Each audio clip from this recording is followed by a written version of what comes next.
BJP ಸರ್ಕಾರ ಮತ್ತು ಮೋದಿ ವಿರುದ್ಧ ಗುಡುಗಿದ ಸಚಿವ ಸಂತೋಷ್ ಲಾಡ್. ಹೌದು, ಭ್ರಷ್ಟಾಚಾರ ಯಾವುದೇ ಸರ್ಕಾರ ಮಾಡಲಿ, ಮೊದಲು ಭ್ರಷ್ಟಾಚಾರದ ಬಗ್ಗೆ ಒಪ್ಪಿಕೊಳ್ಳಬೇಕು. ಬಿಜೆಪಿಯವರು ಭ್ರಷ್ಟಾಚಾರ ಆಗಿರೋದರ ಬಗ್ಗೆ ಒಪ್ಪಿಕೊಳ್ಳಬೇಕು. ಅಮೆರಿಕ ಕೋರ್ಟ್ ಅದಾನಿಗೆ ಅರೆಸ್ಟ್ ವಾರೆಂಟ್ ಜಾರಿ ಮಾಡಿದ ಪ್ರಕರಣ. ಇದರ ಬಗ್ಗೆ ಬೇರೆ ದೇಶದವರು ಮಾಹಿತಿ ತಗೊಂಡು ಬೇರೆ ಕೋರ್ಟ್ ನಮಗೆ ಹೇಳಬೇಕಾ? ಕೇಂದ್ರ ಸರ್ಕಾರವು ಕೂಡ ಭಾಗಿಯಾಗಿದೆ. ಕೇಂದ್ರ ಸರ್ಕಾರದ ಸೋಲಾರ್ ಕಾರ್ಪೊರೇಷನ್ ಆಫ್ ಇಂಡಿಯಾ ಭಾಗಿಯಾಗಿದೆ ಕೂಡ. ನಾನು ಬ್ಲೇಮ್ ಮಾಡ್ತಿಲ್ಲ. ಎಲ್ಲದಕ್ಕೂ ಬಂದು ಮಾತನಾಡುತ್ತಿದ್ರು, ಇವಾಗ ಬಂದು ಮಾತನಾಡಲಿ. ಎಲ್ಲಾ ಬಿಜೆಪಿ ವಕ್ತಾರರು ಅದಾನಿ ಪರವಾಗಿ ಮಾತನಾಡ್ತಾರೆ. ಬಿಜೆಪಿ ವಕ್ತಾರರಿಗೆ ಮತ್ತು ಅದಾನಿಗೆ ಏನ್ ಸಂಬಂಧ ಇದೆ ಎಂಬ ಪ್ರಶ್ನೆಯನ್ನು ಕೂಡ ಕೇಳ್ತಾ ಇದ್ದಾರೆ ಸಂತೋಷ್ ಲಾಡ್. ಇದು ಬಿಜೆಪಿ ಅವ್ರದ್ದು ಹೆಂಗಿದೆ ಅಂತಂದ್ರೆ, ಯಾವ ಸರ್ಕಾರಗಳು ಇದಾವೆ, ಯಾವ ಸರ್ಕಾರ ಇಲ್ಲ, ಎರಡನೇ ಪ್ರಶ್ನೆ. ಭ್ರಷ್ಟಾಚಾರ ಆಗೈತಲ್ಲ ಫಸ್ಟ್ ಒಪ್ಕೋಬೇಕು. ಭ್ರಷ್ಟಾಚಾರ ಯಾವುದೇ ಸರ್ಕಾರಗಳು ಮಾಡಿರಲಿ, ಅದು ಎರಡನೇ ಪ್ರಶ್ನೆ. ಆಮೇಲೆ ಮಾತಾಡಂತೆ ಯಾವ ಸರ್ಕಾರಗಳಿದ್ದು, ಸ್ಟೇಟ್ನಲ್ಲಿ ಯಾವುದಿತ್ತು ಅದೆಲ್ಲ ಮುಂದೆ ಡೀಟೇಲ್ ಆಗಿ ಹೋಗೋಣಂತೆ. ಮತ್ತು ಗೌರ್ಮೆಂಟ್ ಆಫ್ ಇಂಡಿಯಾದ ಇಂಟೆಲಿಜೆನ್ಸ್ ಇರಲಿಲ್ವಂತ ಇವೆಲ್ಲ ಮಾನಿಟರ್ ಮಾಡೋಕ್ಕೆ. ಬೇರೆ ದೇಶದವರು ಇವೆಲ್ಲ ಡೀಟೇಲ್ಸ್ ತೊಗೊಂಡು ಬೇರೆ ಕೋರ್ಟ್ ನಮಗೆ ಹೇಳ್ಬೇಕಾ ಏನ್ರಿ? ಅದು ಸೆಂಟ್ರಲ್ ಗೌರ್ಮೆಂಟ್ ಸಂಸ್ಥೆ ಕೂಡ ಇನ್ವಾಲ್ವ್ ಇದೆ ಅದರಲ್ಲಿ. ಮೇಲ್ನೋಟದಲ್ಲಿ ಹಂಗೆ ಕಾಣ್ತದೆ ನನಗೆ ಕೂಡ. Central government solar corporation of India ಏನಿದೆ ಅದರದ್ದು ಒಳ ಒಪ್ಪಂದ ಕೂಡ ಇದರಲ್ಲಿದೆ.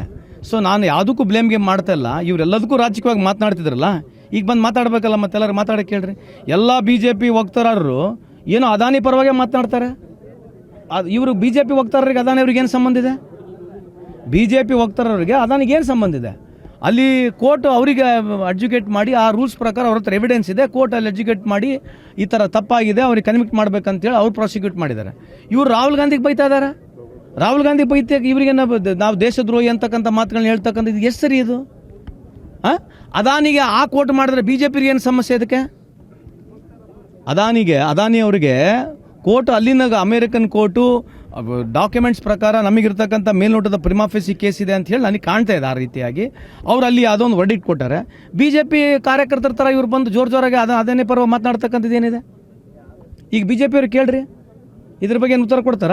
ಅಂದ್ರೆ ಕೇಂದ್ರ ಸರ್ಕಾರ ಏನು ಒಪ್ಕೊಳ್ತಾತಿದ್ದೇನಾ? ಹೈಕೋರ್ಟ್ ಫೆಡರಲ್ ಕೋರ್ಟ್ ಹೇಳಿರ್ತಕ್ಕಂಥದ್ದು, ಯು ಎಸ್ ಗೌರ್ಮೆಂಟ್ ಹೇಳಿರ್ತಕ್ಕಂಥದ್ದು ಒಪ್ತಾರ ಇವರು? ಅದು ಚರ್ಚೆ ಆಗಬೇಕಲ್ಲ. ಯಾವ ಸರ್ಕಾರಗಳಿದ್ದು, ಯಾವ ಸರ್ಕಾರದಾಗ ಆಗಿಲ್ಲ, ಆಂಧ್ರದಾಗ ಯಾವ ಸರ್ಕಾರ ಇತ್ತು, ಕೇಂದ್ರದಾಗ ಯಾವ ಸರ್ಕಾರ ಇತ್ತು, ಆಮೇಲೆ ಮಾತಾಡೋಣ. ನೀವು ಒಪ್ತೀರಾ ಇದನ್ನು ಫಸ್ಟ್ ಅದನ್ನ ಹೇಳ್ರಿ. ಇದು ಒಪ್ಲಾರಂಗೆ ಸುಮ್ಮನೆ ದಾರಿ ತಪ್ಪಿಸೋದು, ಈಗ ಇರಾಬರೋರಿಗೆಲ್ಲ ಬರೋ ಟೆಕ್ನಿಕಲ್ ಕಮಿಟಿ ಕರೆಸೋದು, ಪೊಲಿಟಿಸೈಸ್ ಮಾಡೋಕೆ ಹೋಗ್ಬೇಡ್ರಿ. ಇದು ರಾಹುಲ್ ಗಾಂಧಿ ಅವರು ಏನು ಹೇಳ್ತಾ ಇದ್ರು, ಅದಾನಿಯವರು ಒಂದು ಕರಪ್ಟ್ ಬಿಸ್ನೆಸ್ ಮ್ಯಾನ್ ಅಂತ ಏನು ಹೇಳ್ತಾ ಇದ್ರು, ಇಡೀ ಪ್ರಪಂಚಕ್ಕೆ ಪ್ರೂವ್ ಆಗ್ತಕ್ಕಂಥ ಕೆಲಸ ಆಗಿದೆ. ರಾಹುಲ್ ಗಾಂಧಿ ಅವರು ಕಳೆದ 10 ವರ್ಷದಿಂದ ಏನು ಹೇಳ್ಕೊಂತ ಬಂದಿದ್ದಾರೆ ಅದೆಲ್ಲಾನು ಬಹುತೇಕ ಡಿಮಾನಿಟೈಸೇಷನ್ ಹಿಡಿದು ಅನ್ಎಂಪ್ಲಾಯ್ಮೆಂಟ್ ಬಗ್ಗೆ ಇರಲಿ, ಪ್ರೈವೇಟೈಸೇಷನ್ ಬಗ್ಗೆ ಇರಲಿ, ಎಲ್ಲದರ ಬಗ್ಗೆ ರಾಹುಲ್ ಗಾಂಧಿ ಮಾತನಾಡಿದ್ದಾರೆ. ಅವ್ರು ಹೇಳಿರ್ತಕ್ಕಂಥದ್ದು ಎಲ್ಲ ಸಹ ಮಾತುಗಳು ಸತ್ಯ ಆಗಿದೆ, ಇದನ್ನು ಸತ್ಯ ಆಗಿದೆ. ಅದಕ್ಕೆ ಬಿಜೆಪಿ ಅವರು ಇವತ್ತು ಕೂಡ ಪಾಠ ಕಲಿಬೇಕು. ಎಲ್ಲದಕ್ಕೂ ರಾಹುಲ್ ಗಾಂಧಿಗೆ, ಕಾಂಗ್ರೆಸ್ಗೆ ಭಯ ನಿಂದಿರಿಸಬೇಕಂತ ತಮ್ಮ ಮುಖಾಂತರ ಹೇಳಿಕೆ ಇಚ್ಛೆ ಬಯಸ್ತೀನಿ.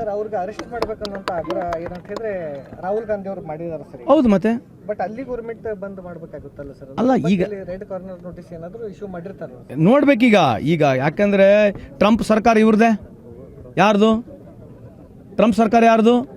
ಮೋದಿ ಗೌರ್ಮೆಂಟ್ ಜೊತೆ ಅವರು ಫ್ರೆಂಡ್ಶಿಪ್ ಅಲ್ಲ, ಮೋದಿ ಸರ್ಕಾರ ಹೇಳಿದ್ರಲ್ಲ ಅಬ್ಕಿ ಬಾರ್ ಟ್ರಂಪ್ ಸರ್ಕಾರ ಅಂತ ಹೇಳಿಲ್ಲ, ಭಾಷಣ ಮಾಡೋದಿಲ್ಲ ಅಲ್ಲಿ. ಮತ್ತೆ ಅಲ್ಲಿ ನೀವು ಅವ್ರದೇ ಸರ್ಕಾರ ಅಲ್ಲಿ ಇರೋದು.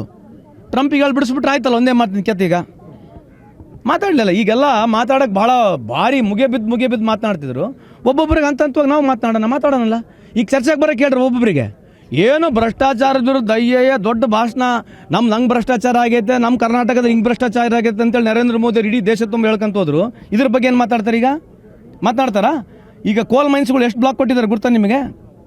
ಕಳೆದ 10 ವರ್ಷದ ಅವಧಿಯಲ್ಲಿ ಅದಾನಿ ಅವರಿಗೆ ಕೋಲ್ ಬ್ಲಾಕ್ ಎಷ್ಟು ಕೊಟ್ಟಿದ್ದಾರೆ ಈ ದೇಶದಲ್ಲಿ ಯಾರನ್ನ ಚರ್ಚೆ ಮಾಡ್ತಾರಾ? ದಯಮಾಡಿ ಬಿಜೆಪಿ ಅವ್ರಿಗೆ ಮೊದಲೇ ಕೇಳ್ರಿ. ಸರ್, ಕಳೆದ 10 ವರ್ಷದಿಂದ ಅದಾನಿ ಅವರಿಗೆ ಎಷ್ಟು ಕೋಲ್ ಬ್ಲಾಕ್ ಕೊಟ್ಟಿದ್ದೀರಿ? ಅವ್ರು ಆದಾಯ ಇರ್ತಕ್ಕಂಥ 80,000 ಕೋಟಿ ಇರ್ತಕ್ಕಂಥ 13 ಲಕ್ಷ ಕೋಟಿ ಆಗಿದೆ. ಕಾಂಗ್ರೆಸ್ನವರು ಅವ್ರ ಮೇಲೆ ಅಪಾದನೆ ಮಾಡ್ತಿದ್ದಾರೆ. ಇದಕ್ಕೇನು ಕಾರಣ? ಪ್ರೈವೇಟೈಸೇಷನಲ್ಲಿ ಇರ್ತಕ್ಕಂಥ ಎಲ್ಲ ಪಾತ್ರಗಳು ಅವ್ರದ್ದೇ ನೋಡ್ರಿ. ಸುಮಾರು 188 PSU ಪಬ್ಲಿಕ್ ಸೆಕ್ಟರ್ ಅಂಡರ್ಟೇಕಿಂಗ್ ಕಂಪ್ನಿಗಳು ಈ ದೇಶದಲ್ಲಿದೆ.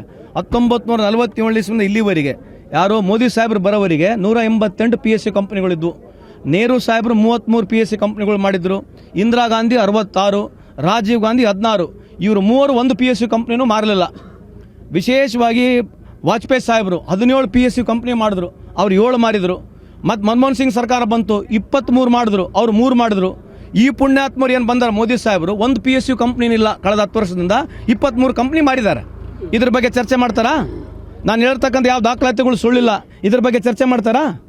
ಸುಮ್ಮನೆ ಏನೋ ಪಿಕ್ಚರ್ ಓಡಿಸೋದು, ದಿನ ಬೆಳಿಗ್ಗೆ ಇದ್ರೆ ಕರ್ಕೊಂಬರೋದು, ವೀರಾದಿ ವೀರ ಅವೇ ರಣಧೀರ ಅಂತ ಸಾಂಗ್ಗಳು ಆಡಿಸೋದು ನಡೆಸೋದು.